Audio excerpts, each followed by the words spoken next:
Yeah, man. Yeah, this headset thing gives me like a whole different experience. Have you done any of that podcasts before? No, not really. First time. First time. I've done lots of conversations, lots of chats and stuff. Some of them recorded, but I mean, I did the TED Talks. Well, similar to TED Talks. I've seen it. I've not watched the whole thing, but that's just that's not to do with you. That's my bad habits. No, not at all, man.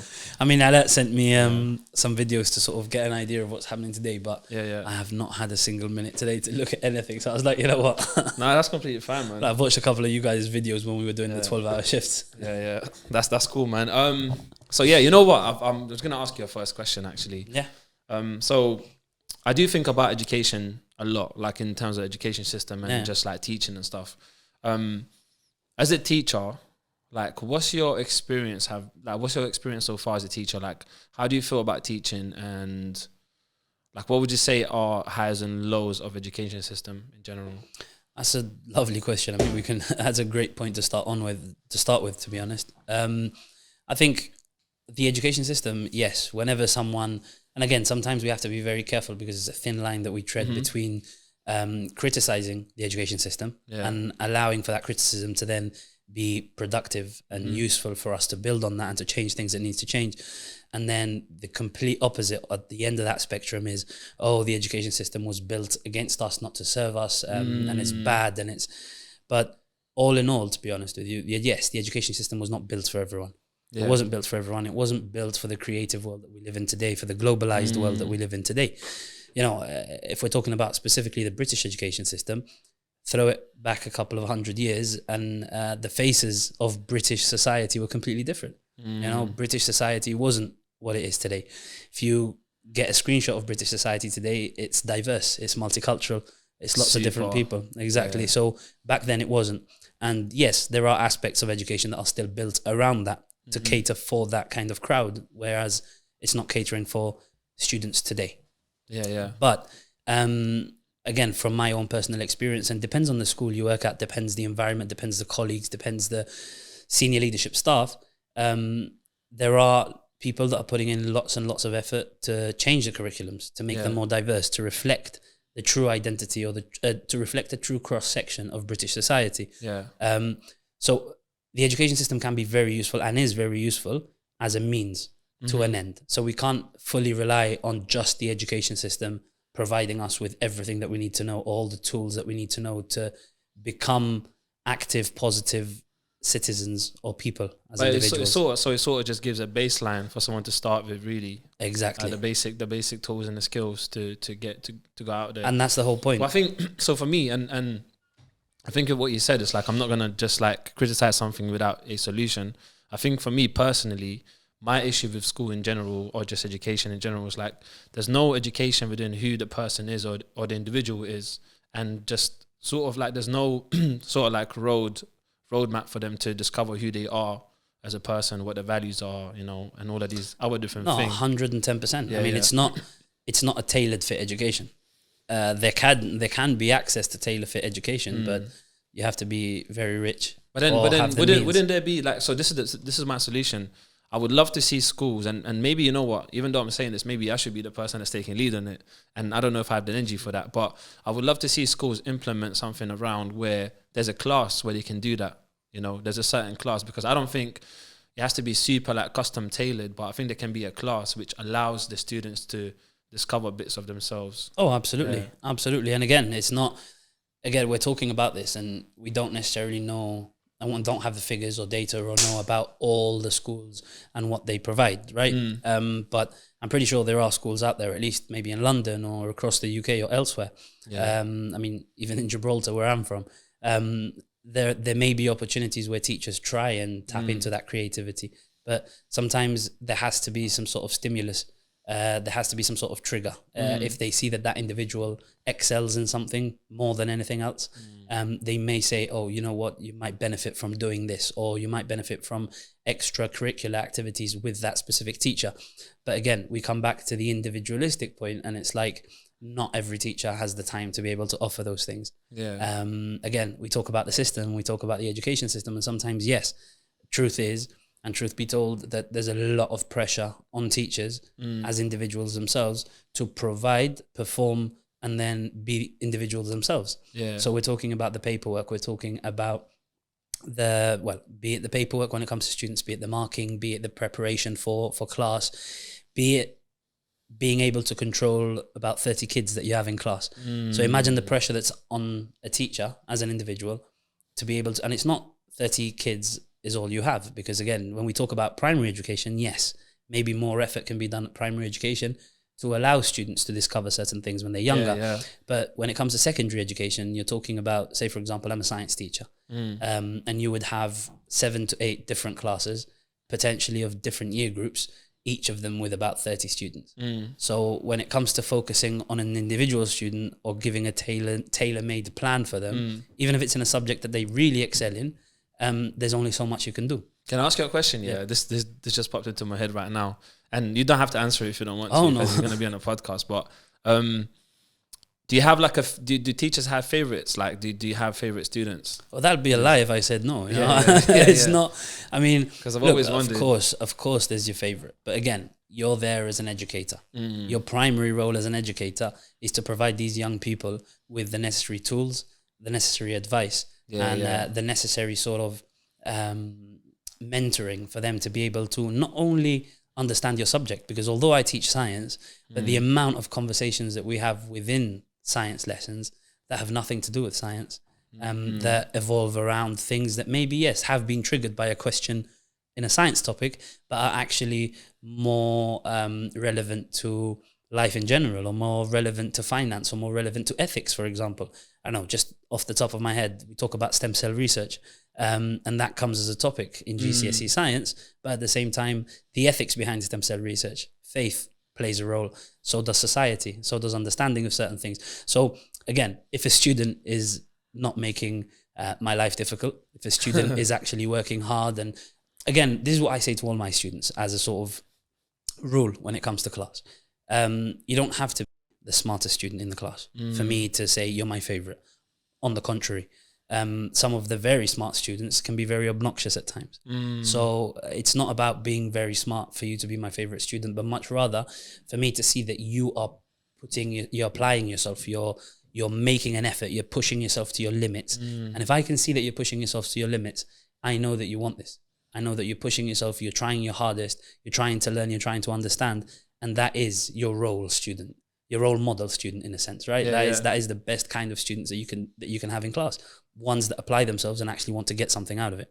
And adding on that, just without longing this point out too much, I actually had a chat with a student, funnily enough, at a McDonald's about a week and a half ago. She's one of my ex-students. I never taught her, but she was very unhappy with school, and this and that, and I'd moved on from that school. And what that student said to me was, oh yeah, I can't do this, I can't do that, they don't like me, this, that. And I'm like, it's not about whether they like you or not. What do you want to get out of this? Like, let's say, for example, let's put this into a scenario. Let's say all of the teachers in your school are completely against you and they don't like you, which is not necessarily the case always. It can be, but it's not necessarily the case. Let's say they all hate you and they don't like you. What are they to gain and what are you to gain? They've got their education, they've achieved their position in life. Well, for most teachers, they're doing their job. Okay, but you as a young person, as a student, you need to try and forget about whether someone likes you or someone doesn't, or how you're. Okay, it helps when you have a more relaxed mood and a more accepting mood. Absolutely, there's no argument to that. But what do you want to get out of something? Forget, and we always say it, right? And sometimes it's like, it's just said and thrown out there, but let the haters hate, or forget the haters. But we don't really truly understand what that meaning of haters is. Haters are not just people that hate on you on social media or hate on you elsewhere.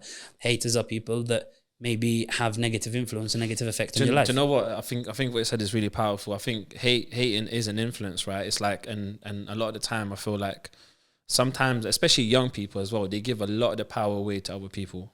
Like 100%. A lot of the consent is like, this person can make me feel like that, this person can do this, and I think I'm just gonna go back to the point of like the whole thing of exploration of who people are. It's like the moment you know who you are, it's like no one can really take that away from me, regardless of what they say. They can say this, they can say that, but then I know who I am. Like whatever they're saying is not true. I get to decide what's true and what's not. 100%. I think, and I only realized that quite late in life, to be honest. And this is speaking of personal experience, no? Until maybe 16, 17, potentially even 18 when I moved over to the UK, when I moved to London to continue my studies at university. Yeah. So, I sort of rebuilt myself or rebranded myself, recreated myself. I was like, this is the new Youssef, this is what I'm doing. And more than anything, it was growing up, it was giving too much attention to things that didn't necessarily deserve it. And that's literally the point you made, as in we allow, and look, we have to be honest with ourselves, and as an educator, I see it all the time. We do our best to tackle it. I speaking for myself, every time I see a young person not being kind to another one, and it comes from that, right? It comes from kindness. It's not about, you have to get along with everyone, you have to like everyone. No, not necessarily. We don't all like each other, but be kind, because it doesn't cost you anything to be kind. Just it's free. Kindness is free. A smile, and again, from my faith, a smile is a sadaqah. A smile is giving in charity. And it doesn't cost you anything. Yeah. It's literally just cracking a smile at someone, and it can change their day. You don't know how their day has been. A smile can genuinely change someone's day. You're right. So young people sometimes don't appreciate that. They don't see that. And they're like, I don't like this person. I don't like that person. But if you keep building on that, it just leads to more toxicity, more negativity. Do you know what I'm kind of interested in as well? I'm interested in parenting. And I feel like, I could be wrong, but I feel like a lot of these traits within young people probably come from parents. Like maybe they overhear their parents saying, I don't like this person or whatever. And then it's just passed on, and it's sort of like a cycle. Because I feel like parenting is so important, and it's not something that's looked at a lot of the times. And I can imagine as a teacher, you'd probably seen a lot of students where like maybe their parents was, they were a bad influence to the kids, and then they bring a certain behavior to the school. And that's absolutely true. That's absolutely true. It's not, how do I put this? Again, we always have to factor in. It's not, it's not clear cut.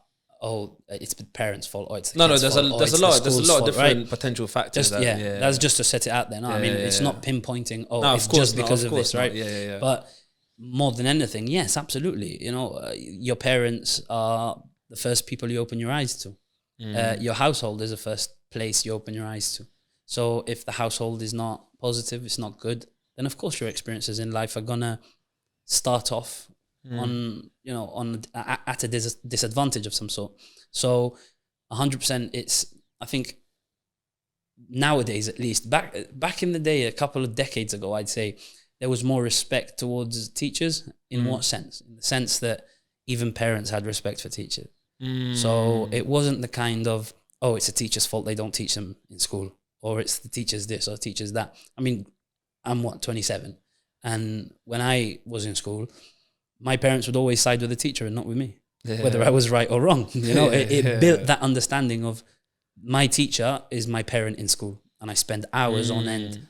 Hours on end. If I have respect for my parents, I need to have respect for my teacher. And that gave you a different, that gave you a different relationship, because then you're thinking your parents who are really important to you, they're appreciating that teacher, then it makes you appreciate that Exactly. teacher. But like if the parents going like, you know what, forget that teacher, then the student's gonna exactly, and it's building on that. It's building on those relationships, building on that understanding. And again, don't get me wrong, some teachers, for use of a better word, I mean, are just not made for teaching, and unfortunately, they're in the profession. And I've had my fair share with some of those teachers. Teachers that have left a very, very negative impact in my life, and examples that I can still remember to this day. And that haven't helped at all. But do I allow that to define where I reach or who I am? Coming from an ethnic minority in Gibraltar, sometimes subtly, maybe not just to your face, but many teachers, many educators, many people within the education system would be like, well, unfortunately, there are many people from the Moroccan community that never made it past GCSEs, never made it past A-levels, never made it to uni. And some individuals would actually try and paint me with the same brush and say, how about you limit yourself just to this? It's fine, you're all right with this. Because that's their perspective in life. That's exactly. What they see, so I'm not all right with this. I'm not all right with this. I'm capable of so much more, and I know what I'm capable of because I can push myself to it. So, and then again, on the other hand, one negative experience or many negative experiences cannot define who you are, cannot define what path you take in life or what experience you have in life. So, I mean, it's funny, today I received a message actually from the wife of one of my ex-teachers on Facebook. He's retiring very soon. And she recalls she has fond memories of him speaking about me when I was in class. And she asked me to film a little video speaking about something I remember from that teacher, because she's trying to collate a retirement video for him. That's beautiful. So one of those teachers, this teacher specifically, was a massive positive influence, and he taught me A-level biology. So and when he sees the podcast, maybe he knows who he is. But that teacher was a massive positive influence in my life when it came to sort of the field I studied and the direction I took. Another little story, and I think would you say he was a role model? Oh, absolutely. Yeah. Absolutely. Because I'm just taking it back a little bit, because you were saying, like, I was talking about like favorite students and stuff, and I was thinking actually those students probably, they're not just your favorites, they actually see you as a role model, which is, you know, that's beautiful in itself. Absolutely. And it's not, look, it helps sometimes when that student can look up and say, oh, I see myself in this teacher, culturally, religiously, color-wise, for example. Because we can't beat around the bush here. It's what happens. Sometimes many teachers will find it difficult because on a cultural level, maybe that student thinks, this person's not going to understand me. But that's just the surface. This teacher was not culturally the same, was not religiously the same. And, you know, I still look up to him. Yeah. He still served as a massive pivotal point in my life for me to follow the field that I followed. I think it's also the element of being themselves, you know. Like I feel like with young people especially, like they can see through like fake energy, or, you know, like if someone's being authentic and stuff. And I think where a lot of, like, not just teachers, just people in general in life, like kind of fail when it comes to young people, because obviously I'm a youth worker as well. Yeah. So it's like when they're trying to portray or trying to be someone else that they're not, because young people would tend to appreciate someone that's more authentic and just being themselves rather than anything else. Absolutely. Yeah. And it's not just that, it's being yourself, but also seeing me as myself, seeing me as the individual I am, and providing me with those same opportunities that you've provided everyone, and not limiting what I can achieve. Yeah. So that for me was more impacting when I was doing A-level biology, for example.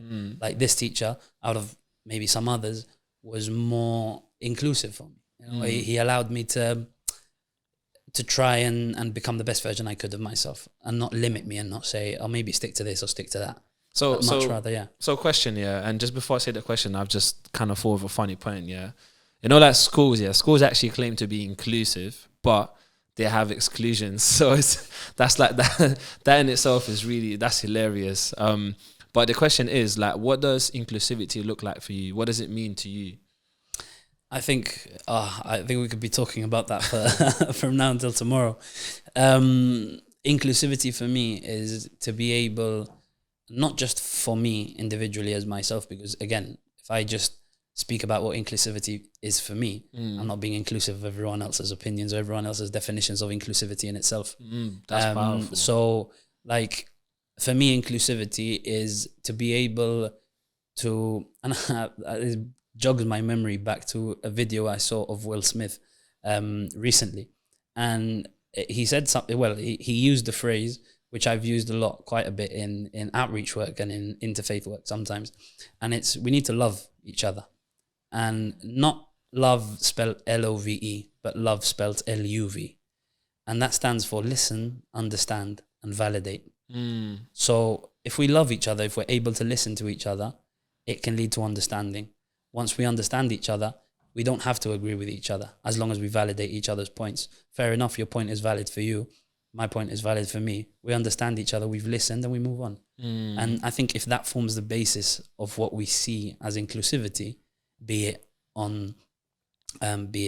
to be included for your faith, for your color, for your culture, for whatever it is, whatever the point is, it's important that anything to do with inclusivity is built on those 3 points: on listening, understanding, and validating one another's opinions and one another's beliefs, one another's upbringings. I think that's more important than anything. No, that's interesting. Like the fact when you said if you describe what it means, then you're not being inclusive. I was like, that's powerful in itself. I mean, inclusivity for me, I could just say, you know, an inclusive society is a society that accepts people no matter their sexual orientation, their creed, their faith, whatever. But, you know, other people will see inclusivity closer to heart when it comes to things maybe they've experienced, negative experiences or positive experiences that they've seen that they think would form a better definition for being inclusive. But and again, on the point of inclusivity, sometimes it's not a definition. Sometimes it's actions. So again, when we're talking about teachers, and for me, there are many teachers that have made a lasting impact in my life. And funnily enough, again, I mentioned my A-level biology teacher. But before then, someone who actually is one of the reasons I've ended up in teaching, despite wanting a career in medicine initially, was a teacher I had in year 7. And when that teacher hears this, he'll recall it, because I did. So good. When I did the Gib Talks, he was actually watching there and came to speak to me and was telling me how proud and how lovely it was to see me become the young adult I am today. And when I was in year 7, I think year 7 were about 11, 12. Yeah, 11, 12. I was still wetting the bed. So as in at night, I could still not go for sleepovers. I was just a late bloomer when it came to that. I couldn't tell my mates. It was impossible. So I was going to see the doctors and, what's happening, and my parents were on top of it. I was just a late bloomer, basically. It was, by a couple of years later, it was fine. Yeah. But I couldn't go to any sleepovers. I couldn't go to any trips with school. And I was a good student. I was a good kid in school in year 7. It was middle school. The layout of school we had in Gibraltar back then is changing now to more similar to the UK, but we had primary from reception to year 3, middle school from year 7 to, from year 4 to year 7, and then secondary school from year 8 to year 13. So it was my last year. I was a good student. And there was a trip that had come out for a week in Grazalema, which is up the coast in Spain. And it had everything. We were doing canyoning, rock climbing, abseiling. It was just like a PGL kind of thing. But I just told the teacher in class, I can't go. And he's like, why can't you go? And I was like, my first excuse, my dad didn't let me. So that was I couldn't tell my teacher the truth. It's embarrassing. Especially as a kid, exactly. What if the students find out? What if my teacher? I was like, my dad hasn't let me. So again, I understand the context of a community or a tight-knit community or a smaller community. So not all teachers can do this, but the effort can be put in whatever context. And the student and their families will see that effort. This teacher then knew my father's place of work, went to my father's place of work and spoke to my dad. And he said, look, if the issue is financial, if you guys, can't afford it, I'm willing to pull some strings. I'm willing to fund it for your son. He's doing well in school. He's overachieving. I don't want him to miss this opportunity to be able to have fun with his peers, be the young person he is. And my dad was like, look, it's not the financials. But seeing as you made the effort to come all the way to my place of work, let me tell you what it is. So we told him, he can't go because he's still wet in the bed and he can't. So this teacher took it upon himself to take me to that trip, but to make sure that he woke me up twice at night for me to go to the toilet. Wow. And he put me in a room with students who were not necessarily naughty and who wouldn't notice that I was wearing like these briefs that just in case I wet the bed, at least it's a briefs and not the bed. And he still woke me up twice a night just to go to this trip in year 7. Wow, he's a legend. So, that's a shout out to Mr. Cardona. So he's a legend, he knows man. It's an experience that has shaped me growing up. I'm being put in similar situations now with my own students, and I'm thinking, no, I can't give up on this. I have to continue because there was someone who did that for me. So it creates this positive cycle. If again, and you can't blame young people who have been treated so negatively, so badly, for them to then not help anyone. So it creates a cycle, and sometimes it's relentless, sometimes it's non-forgiving, but it's a cycle of life. But I think there's a lot of people that are saying a lot of the times that young people are the problem, but actually young people are the solution. Absolutely. They're the future, like literally they're the future of the world, and there's different generations coming up. And I feel like sometimes just, so we're talking about young people, I feel like there's a constant generational gap. And I think what that gap kind of translates to for me is that it's just different perspective in life, different generation, and I feel like maybe just someone not being able to invest time into understanding someone's world, like the young people's world, like they're growing up in a new technological environment, and unless I actually invest into it and understand what it means for them, it's like I can be ignorant and be like, oh, that's a different generation. They're not like we used to be back in the day, all of those different sayings, and it's crazy. So I feel like sometimes it's actually like it's literally people not wanting to spend time in understanding someone's world, because if they spend some time, even if you can't completely understand it, at least you understand bits of it, you know, that helps them understand young people a bit more, and that kind of, you know, takes that generational gap away a little bit. I agree. I couldn't agree more. But it really does work both ways as well, Leo. It works both ways. Like, sometimes we as young people tend to think, and like sometimes and not always, to quickly just when it comes to older people, just to quickly shoot them down. You don't understand this, don't. Or you don't know what this means, or you haven't lived this, or you haven't. But let's not forget that it's difficult sometimes.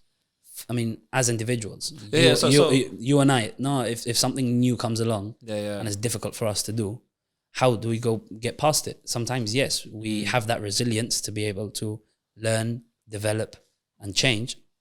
But change is difficult. And I think that fear of the unknown is sometimes and again, when we spoke about inclusiveness, when I do work with interfaith or intercultural work or social activism on whatever platform, it's always sometimes to get that message across to people. Or even in the summer with Black Lives Matter, for example, there were many people that just couldn't see certain things or just couldn't understand certain points. And they don't understand them because they don't have the capacity to be able to see change or see things for how different they are or accept the different things. But sometimes it's not that hard. It just takes a certain method to approach it. And it's exactly the same when it comes to young people. So for older generations, it's not about, you have to accept everything or immerse yourself or learn everything from new or ignore everything that you've been taught. But sometimes to be able to rewire understanding, all you have to do is sit down and listen. I mean, one of the best examples I've seen is one of these cafes. I can't remember where for the life of me. I think whether it was in the Netherlands and it was a cafe where you go for a coffee, but you sit with a random person. And that random person is either an immigrant or a doctor or an asylum seeker, and you're just sat there and you're talking to each other and you're learning from each other. Wow. And it changes ideas. It changes people's perspectives. I'd love to sit, and sometimes people don't like doing this. I can vouch for it. I can vouch that it works. I can vouch that it's the best way to get through differences and to get understanding or stimulate some sort of understanding. So it comes back to conversation, right? 100%. And conversation and chats. Like, if you can find, again, you're not going to find the energy or the time to be able to chat to everyone who's different to you.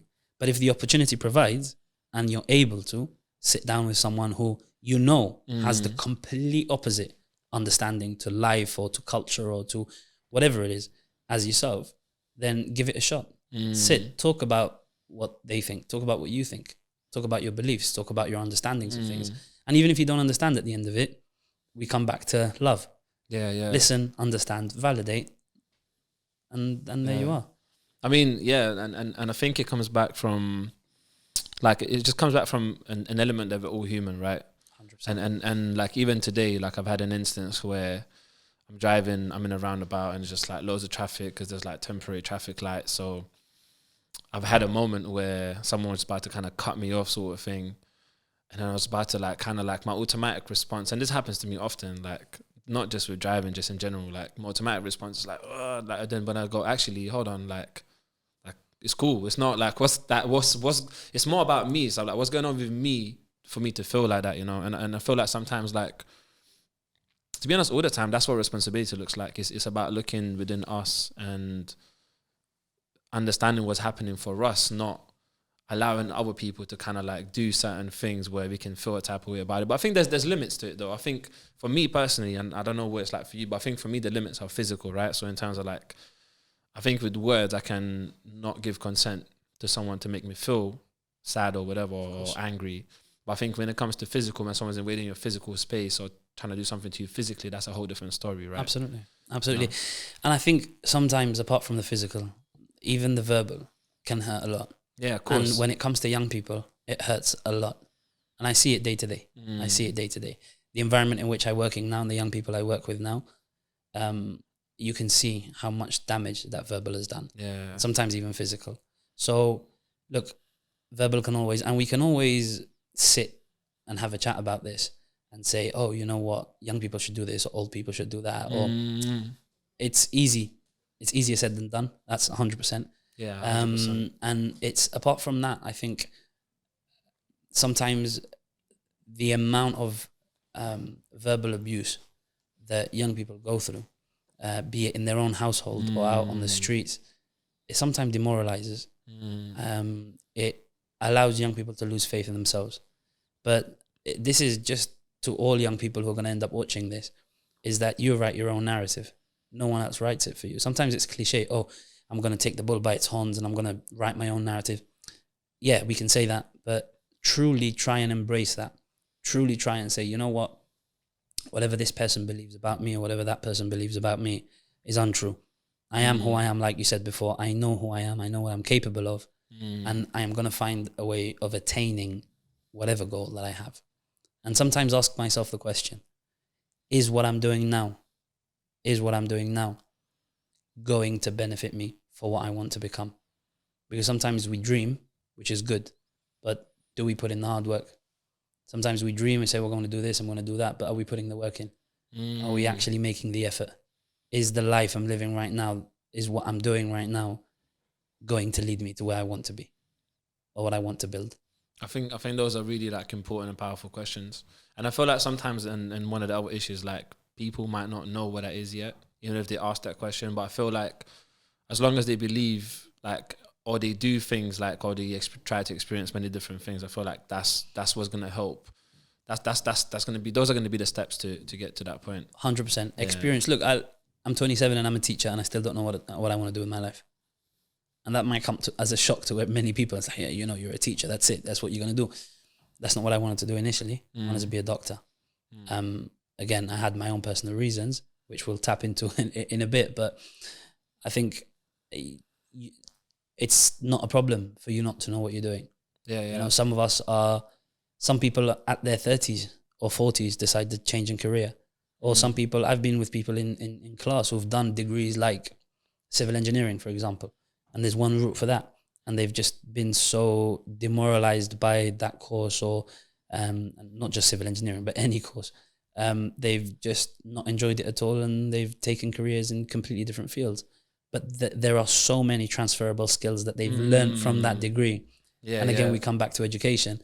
All of it might not be necessary, but there are so many transferable skills that you will take from there and adapt them to whatever role you become or whatever role you end up doing. So it's not a problem not to know where you're going. Yeah, I think with a lot of industries in general, I feel like the structure is always similar. It's just the knowledge is different. You know? Exactly. And knowledge is something that can be obtained. And always. And it's not that. It's just, apart from obtaining that knowledge, it comes to as long as you're moving. As long as you're moving. And again, there's the saying of, you know, if you're not running, walk. If you're not walking, you know, crawl. So do something. Just don't be static. Because if you're static and you're stagnant, you're going nowhere. Yeah. You're not improving. Even if it's a book that you open up and read, even if it's something that, I don't know, nowadays most of us have access to the internet. We don't have the excuse of, oh, I didn't know. We can easily search up things. Of course, don't allow that searching to go into some conspiracy theory style. Listen, you know, I was about to say, like, they have access to internet, but we also have access to excuses. There we go. To loads of them. Yeah. No, 100%. When it comes to, I think when it comes to experiences, and you did say it before, experiences are always the most important thing. Experiences, and if I may add on that, is those experiences, if they lead to you creating new networks, that's you winning. Because those networks you create can end up defining you. Because if you've created networks in multiple different areas, in multiple different fields, with people from all backgrounds, with people who have understanding on many things, you can always tap into those networks. But you know what's funny? Those networks are equivalent to new experiences. Absolutely. You know, it's basically, to me, a network is an access to potential experiences. You know? 100%. It genuinely is, because, I don't know, say one of those people in your network is living in a different country. Something comes up in your role, be it in higher education or at work or whatever, where you need to discover something to do with that country. Yeah. That's your access. Do you think, and maybe this comes from me a bit, maybe I'm reflecting a little bit, but because I'm kind of, I have my moments where I don't give a shit. I just ask, and other times I don't ask. But do you think people are scared to ask for things? Do you think people are just scared to ask in general? So I just feel like asking doesn't really hurt at all. You know, it doesn't. It really doesn't. And I think apart from networks and experiences, and let's go to the point of, and I always keep pulling back to the point of inclusiveness and, you know, social justice. And do you know the amount of people that sometimes don't want to ask me any question about my faith? They're just like, oh, I don't want to offend. I don't want, and I'm like, no, you're not offending. You offend me more if you build an idea or a stereotype in your head that is not true. Ask me and I'll tell you. But this goes out to other people who get asked, don't know the answer, but still give the incorrect one. Yeah. For shame that they don't know the answer to a question that they should. Don't. Like, I think the most important thing that as educators we have to tell our students is that I don't know the answer to that. Yeah. And we do. There are many of us that do, many that don't, but the majority do. And a student comes to me and says, oh, I don't know, physics is my weakest of the sciences, for example. I say physics gives me a question on physics and I don't know the answer. What do I say to them? Do I give them an incorrect answer? Do I just shun them and keep them quiet? Or tell them, oh, that's not the topic of class today. Don't talk to me about that. No. Oh, so-and-so, I don't know the answer to that, but how about this?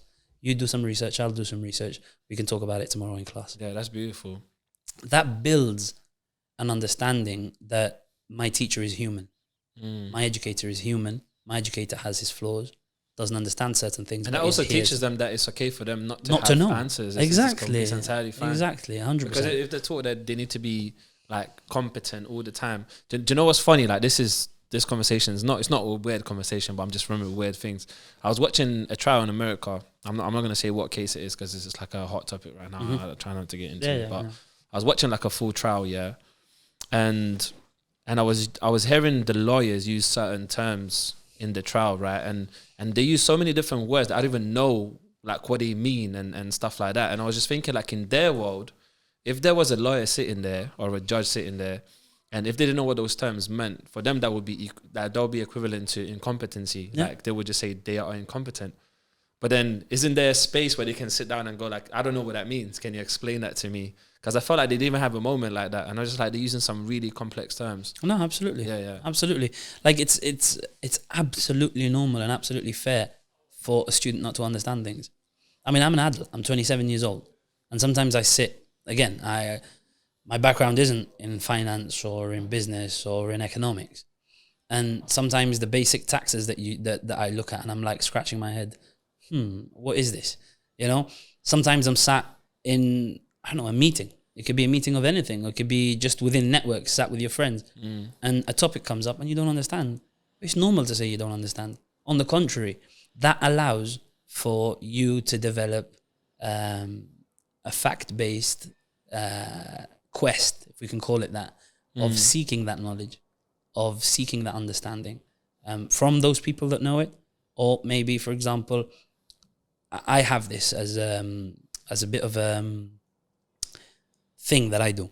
When I don't understand something or when I'm watching a series, you could be watching a series on Netflix and something comes up and you don't understand it. I tend to pause that series and quickly Google search whatever that came out. Look, sometimes it's not the best answers you get on Wikipedia, but it gives you an idea of what that thing is. And that thing could come up in conversation at some other point. And at least you know what it is.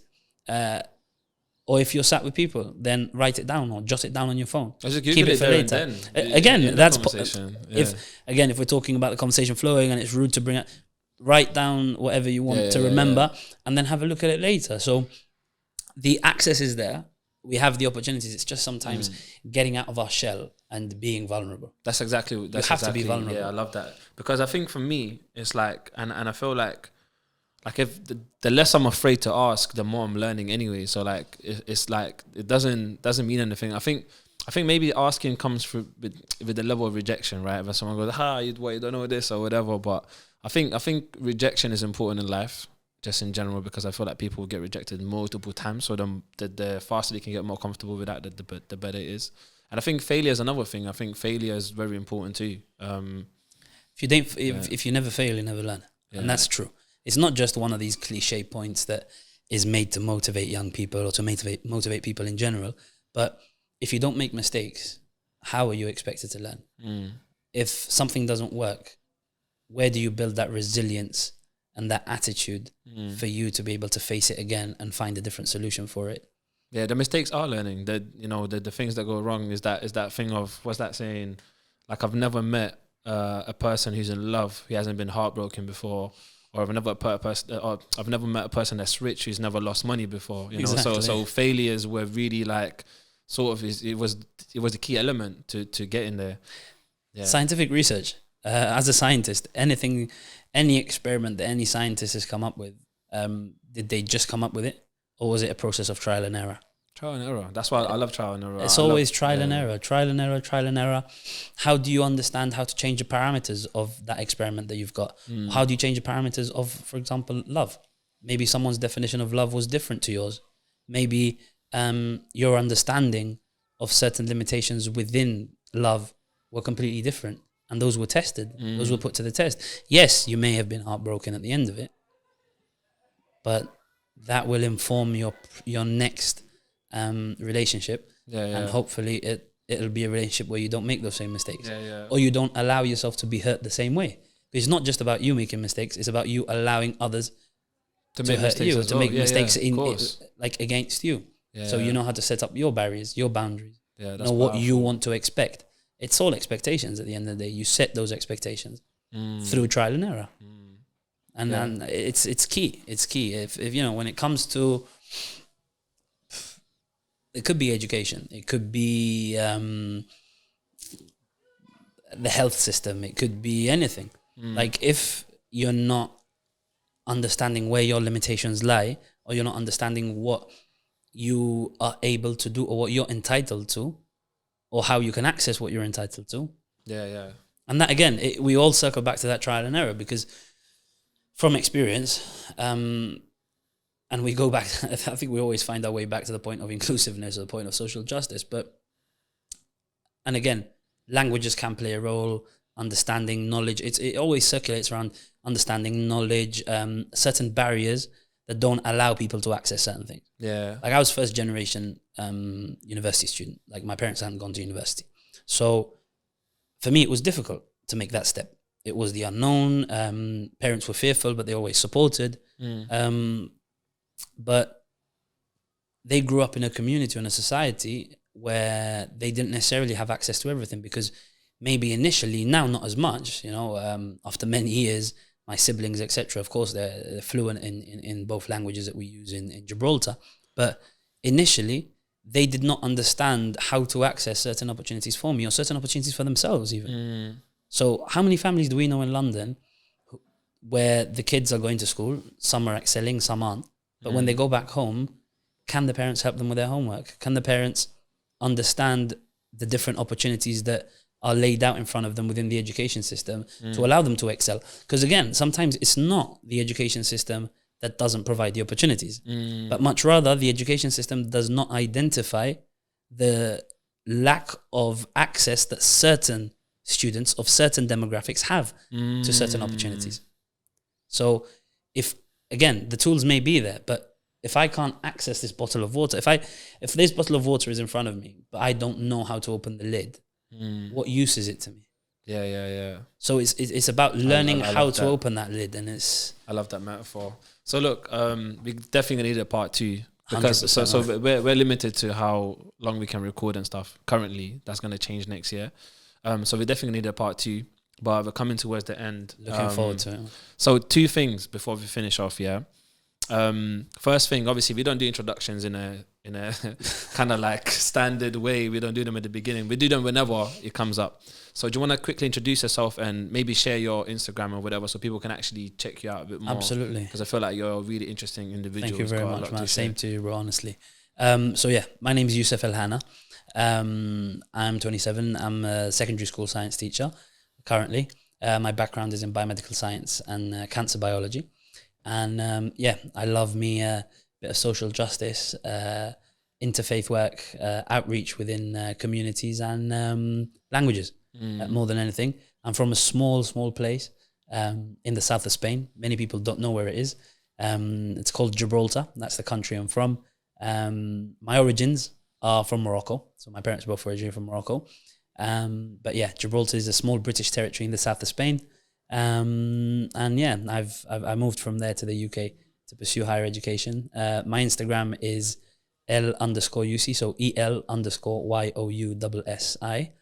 And yeah, feel free to jump in, feel free to ask questions, and feel free to, whatever it is, whatever questions anyone has, more than welcome. I love it to answer them. Feel free to connect. Absolutely, yeah, absolutely. And those networks, let's widen them. Exactly. Always. Exactly. And so the question that we like to ask every single person that comes on the show is, when you get a chance to say something to 7.8 billion people, what are you going to tell them? Wow, I wish I'd known about this question. I'd have prepared better, because I know I'm going to leave here and I'm going to think, I missed this. I think I'll keep it simple, and I'll take it back to, again, what's a practitioner if I'm not practicing what I preach? And if it's to 7.8 million people, or billion, was it? Billion, okay. Yeah. Be kind. I think it all stems from that. Be kind to people, and not just be kind as in, just a smile, but truly embrace what it is to feel for people. That empathy, I think, is starting to disappear from our communities, from our societies, with the rise in social media interactions, with the rise of the virtual world. We're losing that human touch. And when it comes to be kind, I think that human touch, that empathy, is what our politicians need, what our educators need, what everyone needs. Cool, man. I love that. Muchas gracias, hermano. De nada. Con todo. Thank you for coming. El placer es todo mío. Muchas gracias. Thanks, bro. Love it.